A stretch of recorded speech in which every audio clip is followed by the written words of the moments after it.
श्रीगुरुभ्यो नमः।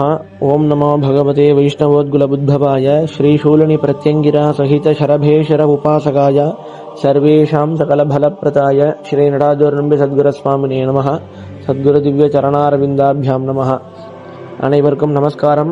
இன்றைய தினமானது ஒரு இனிய தினமாக அமையட்டும்னு எல்லாம் வல்ல அதர்வண பத்ரகாளி பிரத்யங்கிரா அன்னையினுடைய தெய்வ அனுகிரகத்தினாலும் நமது குருநாதர் சரபசித்தர் நடாதூர் நம்பி சுவாமிகள் அவர்களது குரு அருளாலும் ஒரு இனிய நாளாக அமையட்டும்னு பிரார்த்திக்கிறோம். இன்றைய பதிவில் நாம் பார்க்க போறது பந்துக்கள், அதாவது உறவினர்கள். யார் யார் உறவினர்கள் அப்படின்னு சாஸ்திரம் நமக்கு சொல்லி எடுத்து காட்டுது. அதாவது பந்துக்கள் அப்படின்னா இதெல்லாம் பண்ணா பந்துக்கள், இதெல்லாம் பண்ணலன்னா அவர்கள் பந்துக்கள் இல்லை அப்படின்னு சாஸ்திரங்கள் சொல்றது. அதுல இன்றைய பதிவில் நம்ம பார்க்க போறது சாணக்கியர் அப்படின்னு நம்ம பெரும்பாலும் கேள்விப்பட்டிருப்போம். அவன் ஒரு அரசியல்